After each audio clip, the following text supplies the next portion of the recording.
తూర్పుగోదావరి జిల్లా రాజనగరం జిల్లా అటవీ శాఖ అధికారి భరణి మీడియా సమావేశం. సాయంత్రం 6 దాటాక ఒంటరిగా బయటకు రావద్దు.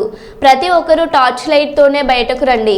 6 బయట ప్రదేశాల్లో కూర్చోవద్దు. స్వరూప్ నగర్, పద్మావతి నగర్, రూపానగర్, శ్రీరామ్ నగర్, తారకనామాగ్ Nagar, AP housing board colony ప్రాంత ప్రజలు అప్రమత్తంగా ఉండాలి.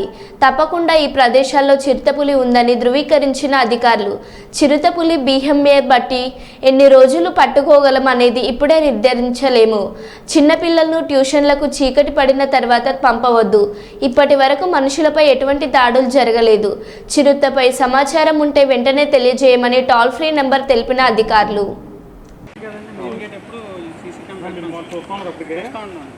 పంది వచ్చింది, పంది రాగానే ఇంకోటి ఏదో వస్తుంది, నీడ కనిపిస్తుంది, మనం జూమ్ చేయమని.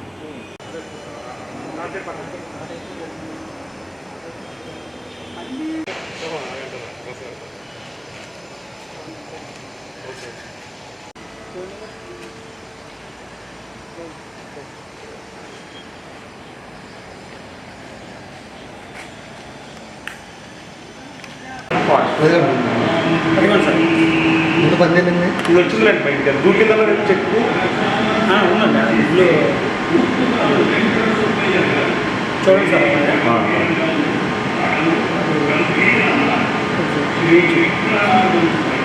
దగ్గరికి వెళ్ళాక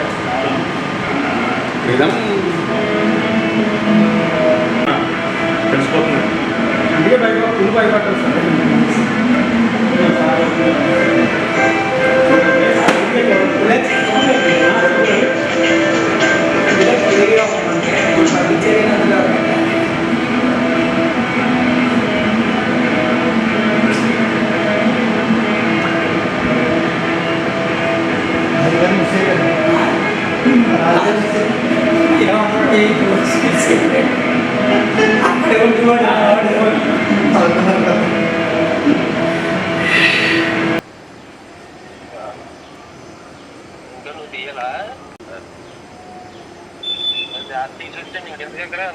వచ్చేస్తాం.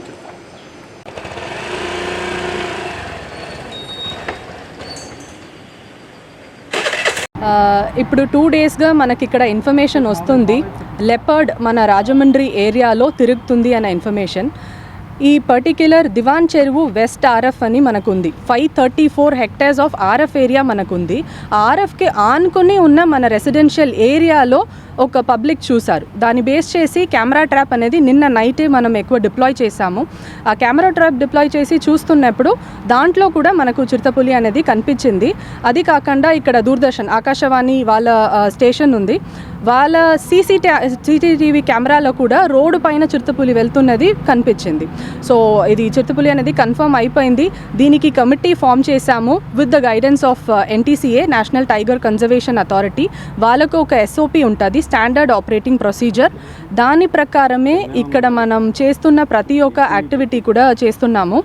అండ్ ఈరోజు మళ్ళీ ఇంకా ఎక్కువ కెమెరా ట్రాప్ అనేది మేము డిప్లాయ్ చేసి వేరే ఏమి ఏరియాలో అన్నీ ఇది తిరుగుతుంది లేదు ఈ పర్టిక్యులర్ స్మాల్ పెరిమీటర్ లోపలనే ఉందా అనేది ఐడెంటిఫై చేస్తాము. అండ్ ఫర్దర్ పబ్లిక్కి చాలా అవేర్నెస్ అనేది టామ్తో చేస్తున్నాము. అండ్ డిస్ట్రిక్ట్ అడ్మినిస్ట్రేషన్ కూడా ఇన్ఫార్మ్ అయ్యారు ఆల్రెడీ, వాళ్ళకు కూడా దీంట్లో ఇన్వాల్వ్ అవుతున్నారు. పోలీస్ చాలా సపోర్ట్ చేస్తున్నారు. మనం ఫీల్డ్లో ఎక్కడ ఉంది చిరుతపులి అని మేము వెళ్ళి దాన్ని ఐడెంటిఫై చేస్తున్నప్పుడు పోలీస్ సహకారం కూడా దాంట్లో ఎక్కువనే ఉంది. They are also involved. దీంట్లో పబ్లిక్కి మా రిక్వెస్ట్ ఏమంటే, ఫస్ట్ 6 o'clock తర్వాత ఎవరు కూడా ఒక్కరుగా బయట రాకండి. ఇండివిజువల్గా don't start roaming after 6 o'clock. And ఒక్కవేళ మీరు నైట్ బయట వస్తే కూడా టార్చ్ లైట్స్ అనేది ఖచ్చితంగా వాడండి. ఏమి ఉంది లేదు అని తెలియకుండా సరదాగా అలా వెళ్ళకూడదు. పిల్లల్ని ఈ ఏరియాలో ఉండే వాళ్ళు విడిగా వాళ్ళు ఒకరిగా ట్యూషన్ వెళ్ళడం, లేట్గా రావడం ఇలాంటి దీంట్లో ఇప్పుడు కొద్ది రోజుకి ఎంటర్టైన్ చేయకండి. ఇది మా సైడ్ నుంచి మీకు చెప్తున్నది. మెయిన్ ఇంకొకటి, బయట ఒక చిరుతపులి ఎప్పుడు ఒకరిని పడుతుందంటే దానికి ప్రే లాగా అనిపిస్తే, ఇప్పుడు మనకు అడవి పంది ఉంది కదా ఆ సైజులో, లేకపోతే కుక్క సైజులో ఏదైనా ఉంటే అప్పుడు చిరుతపులి అటాక్ చేస్తుంది. మనుషుల్లాగా ఇంత హైట్లో నిలుస్తుంటే ఈజీగా అటాక్ చెయ్యదు. సో బయట వెళ్ళి ఎవరైనా వాష్రూమ్ లాగా యూజ్ చేయడం, బయట వెళ్ళి స్క్వాట్ చేయడం అసలు చేయకూడదు. అది basic understanding of leopard. So ఈ వార్నింగ్ అనేది పబ్లిక్కి ఉండాలి, అవేర్నెస్. మీ పిల్లలకి కూడా చెప్పండి, బయట ఆడుకోవడానికి కూడా 6 or 7 o'clock తర్వాత ఈ పర్టిక్యులర్ ఫారెస్ట్ అకాడమీకి అనుకున్న దివాన్ చెరువు ఆర్ఎఫ్ ఏరియాలో అక్కడ ఎవరు కూడా రాకూడదు అనేది అవేర్నెస్. ఇప్పుడు ఎన్ని డ్రోన్లు ఏర్పాటు చేస్తున్నారు, మీకు ఎప్పట్లో దీన్ని పట్టుకునే అవకాశం? కెమెరాలు కూడా ఉంది. ఓకే, ఇప్పుడు బోన్ అనేది మనం క్యాప్చర్ చెయ్యాలి అని మనం డెసిషన్ తీసుకొని దానికి పర్మిషన్ రావాలి చీఫ్ వైల్డ్ లైఫ్ వార్డెన్ దగ్గర నుంచి, అప్పుడు మనం డిప్లాయ్ చేయొచ్చు. బట్ ఇమీడియట్గా క్యాప్చర్ చెయ్యాలి అని డెసిషన్ మనం తీయము.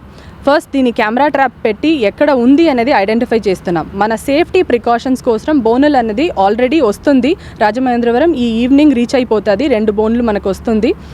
ఇఫ్ రిక్వైర్డ్ ఎక్కడ ఉంది అనేది మనకు కరెక్ట్ లొకేషన్స్ తెలిస్తే, ఏ ఏరియాలో రెస్ట్రిక్ట్ అవుతుంది అనేది తెలిస్తే, విత్ ద పర్మిషన్ మనకు ఎవరెవరు పర్మిషన్ ఇవ్వాలో స్టేట్ లెవెల్లో పర్మిషన్ తీసుకొని we will immediately deploy as per requirements.